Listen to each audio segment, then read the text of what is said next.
Have you ever met someone who seemed absolutely perfect? Someone who texted you good morning and good night every single day. Someone who told you they'd never felt this way before after just 1 week. Someone who looked into your eyes and said, "Where have you been all my life?" before you'd even finished your second date. It felt like magic, didn't it? Like fate. Like all those years of bad dates and failed relationships were just preparing you for this moment, for this person. But then, something shifted. Maybe it was subtle at first. A comment that stung. A promise that went unfulfilled. The intensity that once felt thrilling suddenly felt suffocating. And when you tried to pull back even slightly, the person who once worshipped you became cold, distant, even cruel. What happened? How did your perfect love story turn into a nightmare? You, my friend, were love-bombed. Welcome to today's audiobook. I'm here to walk you through one of the most insidious manipulation tactics in modern relationships, love bombing. By the time we're done, you'll understand exactly what it is, why it works so devastatingly well, how to spot it before you're in too deep, and most importantly, how to protect your heart without becoming cynical about love itself. Because here's the truth, real love exists, but so do predators who weaponize the feeling of love to control you. Let's begin. Chapter 1. What is love bombing? Love bombing is a manipulation tactic where someone overwhelms you with excessive affection, attention, flattery, and gifts in the early stages of a relationship. The goal? To lower your defenses, create intense emotional dependency, and gain control over you. The term was actually first used to describe recruitment techniques by cults in the 1970s. Think about that for a moment. The same psychological tactics used to recruit people into cults are being used in romantic relationships. But here's what makes love bombing so confusing. It doesn't feel like manipulation. It feels like the most intense, passionate, real love you've ever experienced. Let me paint you a picture. Imagine you meet Marcus at a coffee shop. He's charming, asks thoughtful questions, remembers everything you say. Within days, he's texting you constantly. Not just, "Hey, what's up?" but long, heartfelt messages about how special you are, how different you are from anyone he's ever met. By week 2, he's already introduced you to his friends. He's talking about future trips together, maybe even meeting parents. He shows up at your workplace with your favorite flowers. He writes you poetry. He tells you he's been looking for you his whole life. Every love song suddenly makes sense. You feel seen. You feel cherished. You feel like the luckiest person alive. This is the love bombing phase. And your brain? Your brain is absolutely drowning in dopamine, oxytocin, and serotonin. Now, you might be thinking, but wait, isn't this just what falling in love feels like? Great question. Let's talk about the difference. When someone genuinely falls for you, there's intensity, yes, but there's also consistency. There's respect for your pace, your boundaries, your life outside of them. A healthy partner wants to know you, the real you, flaws and all. A love bomber wants to consume you. They're not interested in who you actually are. They're creating a fantasy, and they need you to play your part. Here are the key differences. Genuine love develops over time, respects your boundaries, encourages your independence, accepts imperfections, has realistic expectations. Love bombing happens almost instantly, pushes past boundaries, demands constant attention, idealizes you unrealistically, makes grandiose future promises immediately. The love bomber showers you with attention not because of who you are, but because of what they need from you. Validation, control, narcissistic supply, or sometimes just the thrill of the conquest. And here's the truly dark part. They're not consciously planning this in most cases. Many love bombers are personality-disordered individuals who genuinely feel this intense infatuation in the moment. But it's not based on knowing you. It's based on what they've projected onto you. You're not a person to them yet. You're a blank canvas for their fantasy. Chapter 2. The 3 Phases. Love bombing doesn't exist in isolation. It's actually the first phase of a predictable 3-phase cycle. Understanding this cycle is crucial because it helps you see that what happened to you wasn't random. It was a pattern. Phase 1. Idealization. This is the love bombing phase we just discussed. You're perfect. You're the one. You've never felt chemistry like this. The love bomber mirrors your interests, your values, your dreams. They seem like your soulmate, your twin flame, your other half. During this phase, you feel euphoric and special, slightly overwhelmed, but in a good way, like you finally found your person, grateful for such intense attention. Maybe a tiny bit uneasy, but you push that feeling down. This phase can last weeks or months, depending on the love bomber's goals and personality type. Narcissists might maintain it longer. Sociopaths might move through it more quickly. Phase 2. Devaluation. Then, seemingly out of nowhere, everything changes. The same person who called you their soulmate now criticizes your appearance. The one who loved your spontaneity now calls you irresponsible. Your quirks that were adorable are now annoying. The shift can be gradual or sudden, but it's always destabilizing. Maybe they start picking fights over nothing, giving you the silent treatment, comparing you to ex-partners, criticizing things they once praised, becoming distant and cold, making you feel like you're never enough. You're confused, desperate. You think, what did I do wrong? How do I get back the person from phase 1? So you try harder. You apologize for things that aren't your fault. You walk on eggshells. You change yourself trying to please them. And occasionally, they give you a glimpse of phase 1 again. A sweet text, a romantic gesture, an apology, just enough to give you hope. This is called intermittent reinforcement, and it's the same psychological principle that makes slot machines addictive. Random rewards create the strongest behavioral conditioning.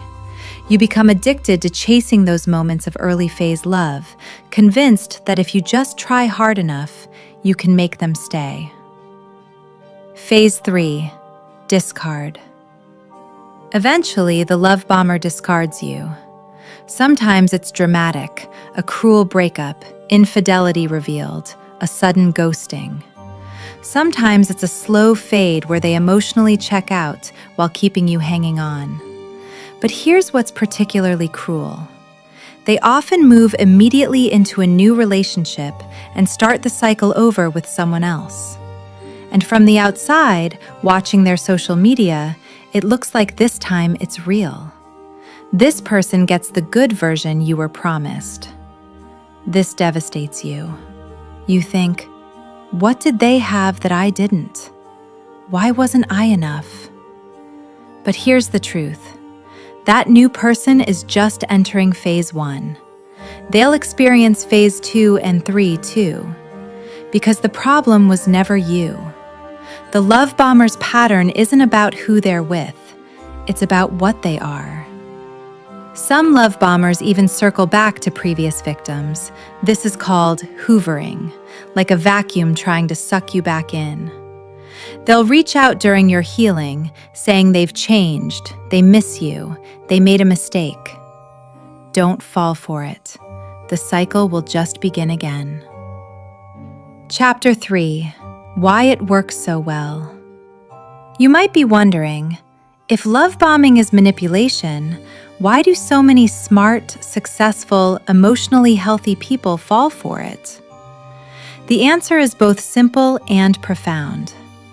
Love bombing works because it hijacks your brain's natural reward system and exploits your deepest human needs.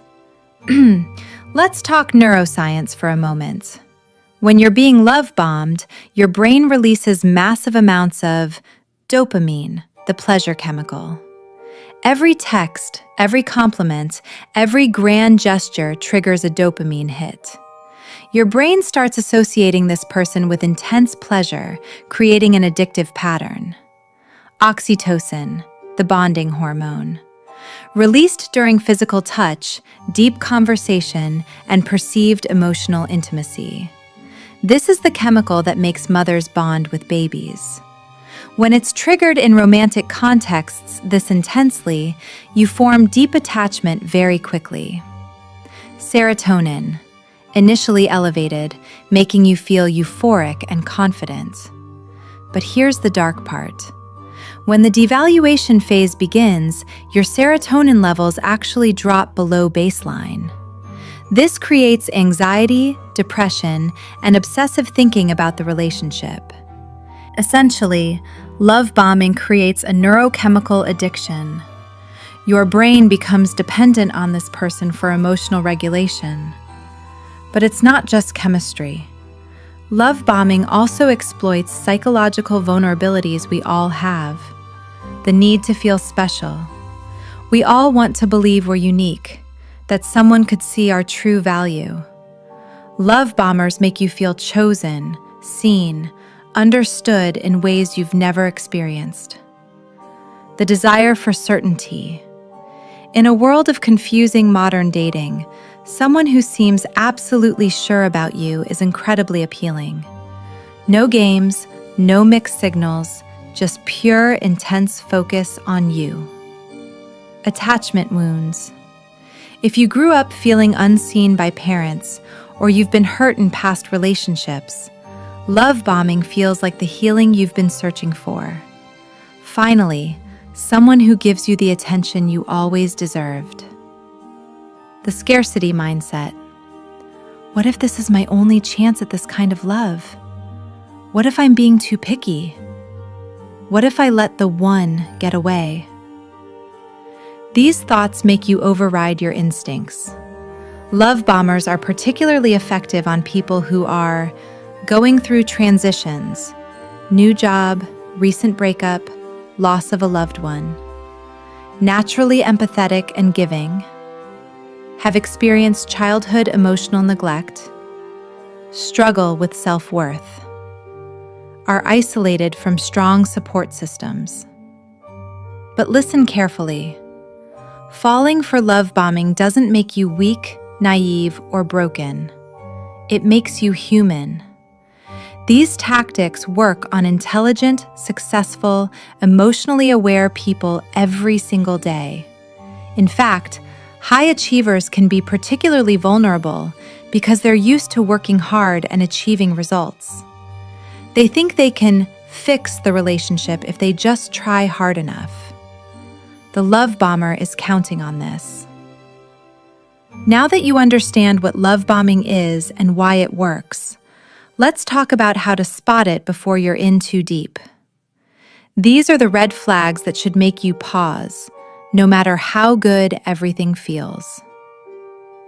Red flag number 1, too much, too soon. I love you within the first few weeks. Talk of moving in together, marriage, or having children before you've had a single disagreement. Meeting family or being integrated into their life at lightning speed. Healthy intimacy develops gradually. When someone skips all the natural stages of getting to know each other, they're either emotionally unstable or deliberately manipulating you. Red flag number 2, mirroring everything. They like all the same music. They share your values exactly. They've had eerily similar life experiences. They agree with everything you say. Some commonality is normal, But if someone seems like your clone, they're likely mirroring you, a manipulation tactic where they reflect back what you want to see. Red flag number 3, isolating you from others. Subtle at first. I just want you all to myself. Your friends don't seem to really get you like I do. Your family is so draining. I want to protect you from them. Love bombers want you dependent only on them for emotional support. They'll systematically separate you from anyone who might point out the red flags. Red flag number 4, moving at your discomfort.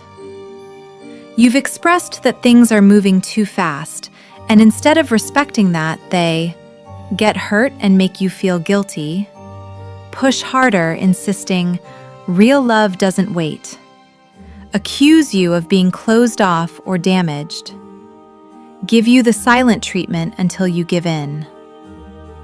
A healthy partner respects your pace. A manipulator punishes boundaries. Red flag number 5, love as currency. Their affection is conditional. When you please them, you're showered with love. When you disappoint them, love is withdrawn. They pout, go cold, or punish you emotionally. Real love isn't a reward system. It's consistent, even during disagreements. Red flag number 6, the pedestal. They put you on an impossibly high pedestal. You're perfect, flawless, too good for this world. This seems flattering, but here's the problem. Pedestals are precarious. You can only fall from them.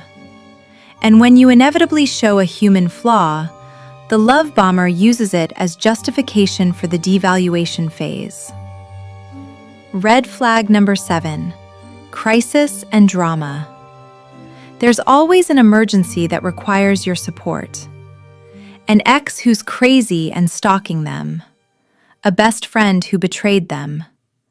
Family members who are toxic. Job situations that are unfair. Notice the pattern? Everyone in their past wronged them. They're always the victim. This should tell you that either they have terrible judgment in choosing people, or, more likely, they're the common denominator in all this chaos. Red flag number 8, future faking. Elaborate plans for your future together, trips, houses, life goals, but no follow-through. They paint beautiful pictures with words, but take no concrete actions. This keeps you hooked on the fantasy while they maintain control. Red flag number 9, your gut says something's off. This is the most important one. That small voice inside you that feels uneasy, even when you can't articulate why.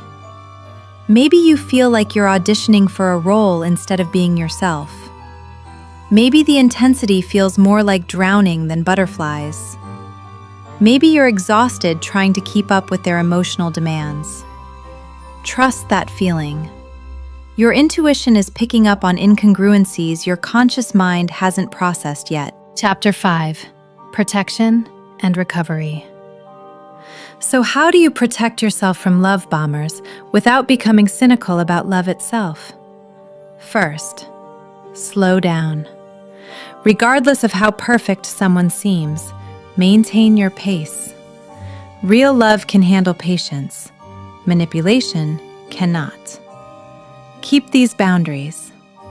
Don't introduce serious partners to important people in your life until several months in. Maintain your friendships and independent activities. Notice if you're changing yourself to please them. Say, I appreciate that, but I need to take things slower, and see how they respond. Second, reality test with trusted friends. Share what's happening. Not just the romantic highlights, but the things that feel off. Your friends aren't caught in the neurochemical storm. They can see more clearly. If multiple people you trust are expressing concern, Listen to them. Third, look for consistency over time. Anyone can maintain a mask for a few weeks.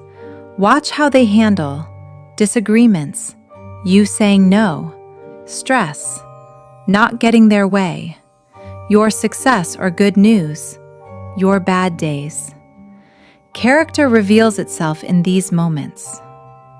Fourth, notice how they talk about exes. If every ex was crazy, toxic, or the worst person ever, run.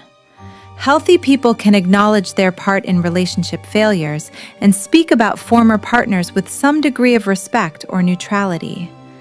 If you're currently being love-bombed or in the devaluation phase, first, please know, you're not crazy. You're not imagining it. Your instincts are correct. Second, document everything. Love bombers are often gaslighters. They'll deny saying things, rewrite history, make you question your memory. Keep texts, emails, notes about conversations. Third, reach out for support. Talk to a therapist who understands narcissistic abuse and trauma bonding. Connect with support groups. You need outside perspective. Fourth, understand that leaving may be harder than you think. Trauma bonds are real. You might go back multiple times before it sticks. Don't judge yourself for this. And for those healing from a love bombing experience, you're mourning someone who never existed. The person in phase 1 was a mask, a performance. Grieve the fantasy, but recognize it was never real. Your brain is literally going through withdrawal. The obsessive thoughts, the urge to check their social media, the temptation to reach out. These are addiction symptoms. Treat them as such. No contact is essential. Rebuild your sense of self. Love bombing works by making you see yourself through their eyes. Reconnect with who you were before them and who you're becoming after. And please, don't let this make you cynical about love. Real love exists. It's calmer, steadier, safer. It doesn't burn, it warms. It doesn't consume, it nourishes. Love bombing is one of the cruelest manipulation tactics because it disguises itself as the very thing we all long for, being deeply loved and cherished. But here's what I want you to remember. The intensity of early-stage love bombing isn't passion, it's pressure. Real love doesn't rush, it doesn't overwhelm, it doesn't require you to abandon yourself. Real love says, I want to know you, all of you, at whatever pace feels right for you. Manipulation says, you're perfect exactly as I imagine you to be, and I need you to stay that way. One invites you to be more fully yourself. The other requires you to disappear. If you're currently in a love bombing situation, please hear this. You deserve better. You deserve someone who loves the real you, not the fantasy version they've created. If you're healing from one, please know. What happened to you wasn't love, but it also wasn't your fault. You opened your heart to someone who weaponized that vulnerability. That says something beautiful about you and something broken about them. And if you're listening to protect yourself for the future, trust your gut. Maintain your pace. Value consistency over intensity. And remember, fireworks are spectacular, but they burn out quickly. Look for someone who's a steady flame instead. If you're experiencing manipulation or abuse in a relationship, please reach out. National Domestic Violence Hotline, 1-800-799-7233. loveisrespect.org. Consider therapy specializing in trauma bonds and narcissistic abuse recovery. Thank you for listening today. Remember, awareness is protection. Share this with someone who might need to hear it. Take care of your heart. It's precious.